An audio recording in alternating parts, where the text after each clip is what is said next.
जय हिंद, वंदे मातरम। शिवान सर के YouTube channel पर आप सभी का स्वागत है।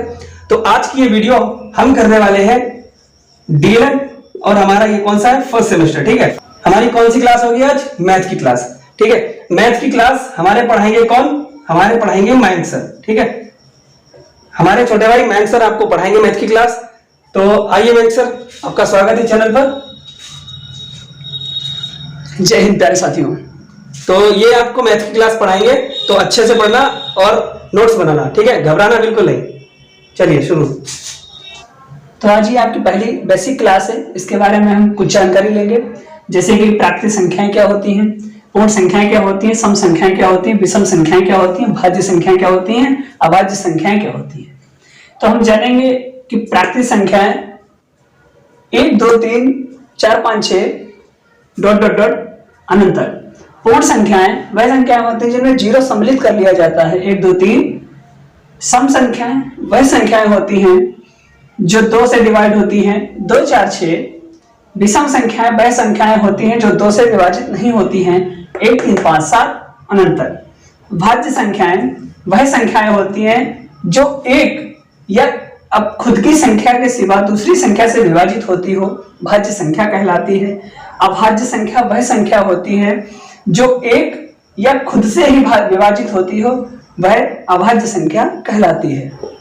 परिमेय संख्याएं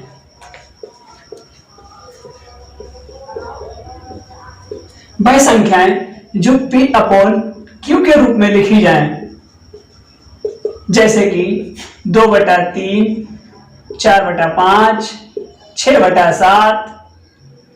अब हम जानेंगे अपरिमेय संख्याएं।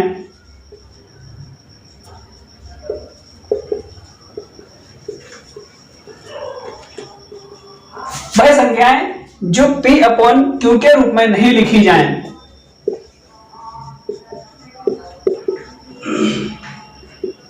जैसे कि √2, √3, √5। तो क्या हम इन्हें इस तरह से लिख सकते हैं? नहीं लिख सकते हैं, इसलिए हमने इन्हें अपरिमेय संख्याएं कहा है। ये आपके फर्स्ट चैप्टर का ही है, स्थानीय मान।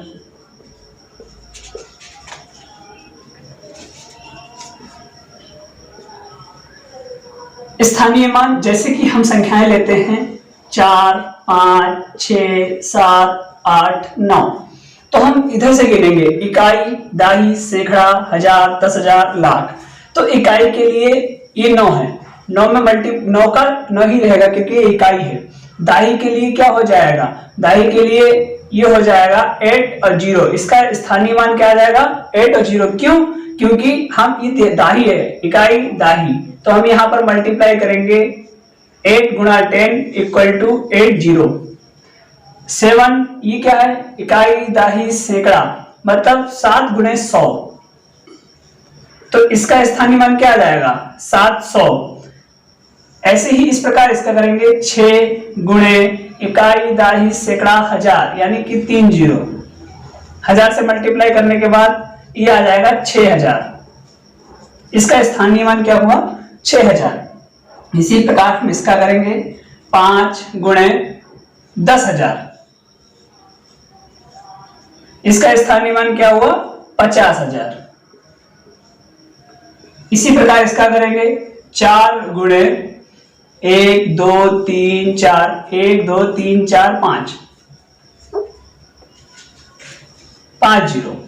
तो इसका स्थानीय मान क्या हुआ? 4 2 0 5 0। तो इस प्रकार स्थानीय मान ज्ञात की जाते हैं। अब आप समझ गए होंगे। चलिए एक सवाल और करते हैं।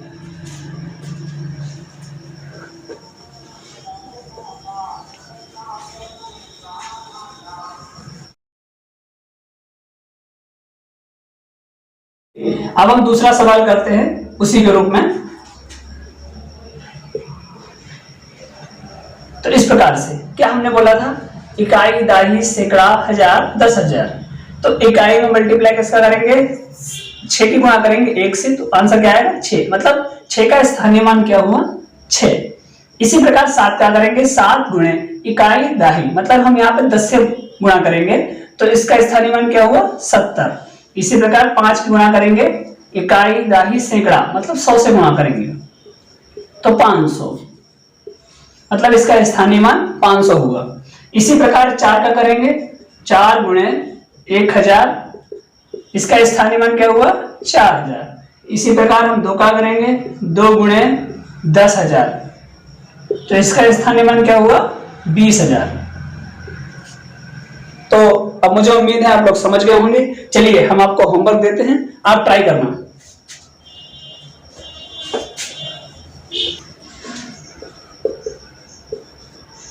पहला सवाल, दूसरा सवाल, तो ये दो सवाल हैं, आपको ट्राई करना है खुद से। अब हम जानेंगे जातीय मान क्या होता है।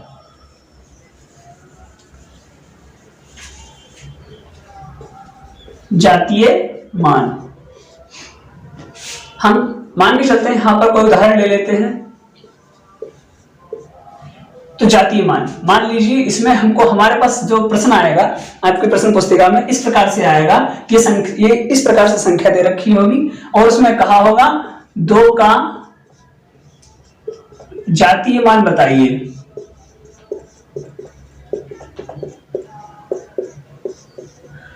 तो यहां पर 2 का जातीय मान मतलब स्वयं वही संख्या हो गई। जातीय मान का मतलब हो गया 2 का, यही हो गया इसका उत्तर। हाँ, इसी को हम वास्तविक मान भी कहते हैं। चलिए अब हम एक उदाहरण से और समझते हैं। अगर मान के चलते हमारे पास कोई संख्या दे रखी है, हमसे पूछा है 3 का जातीय मान बताइए, ये वास्तविक मान बताइए।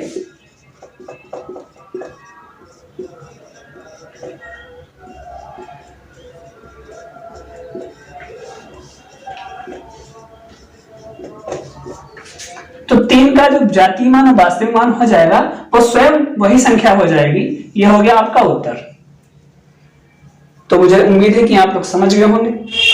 तो चलिए अब हम आपके सामने हैं, इसी प्रकार से प्रश्न लेके चलते हैं। मान लीजिए हमने कोई संख्या मानी है 4 7 6 3 6। हमने संख्या मानी है 4 7 6 3 6 2। हम इसमें मान के, आपके पास प्रश्न पुस्तिका में प्रश्न आएगा तो इस प्रकार से आएगा कि 6 के स्थानीय मानों का योग बताइए। तो आपको जैसे मैंने बताया था कि 6 का स्थानीय मान यहां पर क्या हो जाएगा 6 गुणा 10, तो कितना हो गया 60। यहां पर स्थानीय मान कितना हो जाएगा 6 गुणा 1 2 3 मतलब 1000 से मल्टीप्लाई, तो यहाँ पे कितना हो जाएगा 6000। अब हम ये देखो हमारे 6 के स्थानीय मान निकल आए। अब हम क्या करेंगे दोनों का योग कर देंगे, क्योंकि हमसे योग पूछा है। तो क्या हो जाएगा 6060, ये आपका उत्तर हो गया। अब हम इसी प्रकार से एक और सवाल समझते हैं, इसी का ही, बस यहाँ पर संख्याएं चेंज होंगी और संख्याएं वो क्या होंगी तो हम आपके सामने लाते हैं। 15 45 25। हम इसमें हम 5 के स्थानीय मानों का योग ज्ञात करेंगे। हमारे पास संख्या क्या है 15 45 25। प्रश्न आपकी पुस्तिका में इस प्रकार से होगा 5 के स्थानीय मानों का योग बताइए। उसका ही एक दूसरा सवाल लेते हैं, बस संख्याएं चेंज होंगी। 15 45 25। प्रश्न इस प्रकार से होगा 5 के स्थानीय मानों का योग बताइए।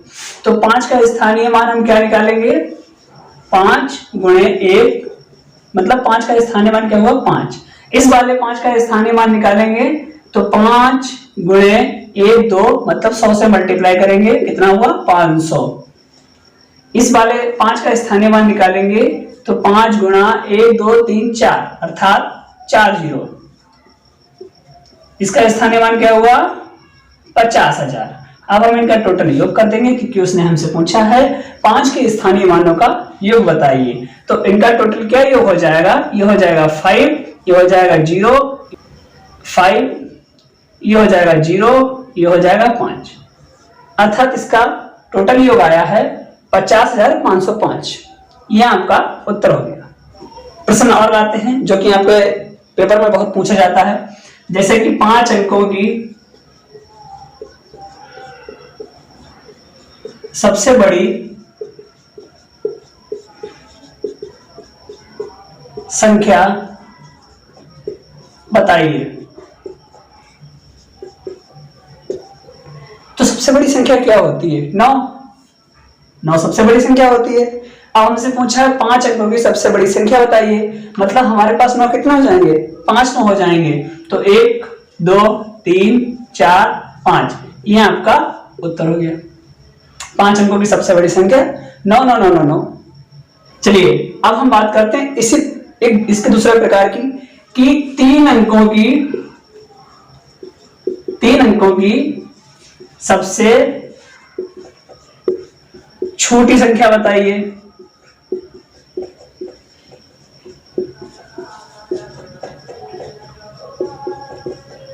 तो 3 अंकों की सबसे छोटी संख्या क्या हो जाएगी? 1 0 0 100। ये आपकी हो गई 3 अंकों की सबसे छोटी संख्या। तो हेलो फ्रेंड्स, अगर आपको ये वीडियो पसंद आई है ना तो इसको लाइक जरूर कर दें, शेयर करें अपने दोस्तों के साथ, ठीक है, और कमेंट करना ना भूलना। फीडबैक देंगे, उसी हिसाब से हम आपको अच्छे से पढ़ा सकेंगे। चैनल को सब्सक्राइब जरूर कर दीजिए अच्छे से। आप नए हैं चैनल पर तो आप जरूर सब्सक्राइब कीजिए और अपने दोस्तों के साथ वीडियो को शेयर कीजिए। चलिए मिलते हैं फिर किसी नए वीडियो में, तब तक के लिए जय हिंद, वंदे मातरम।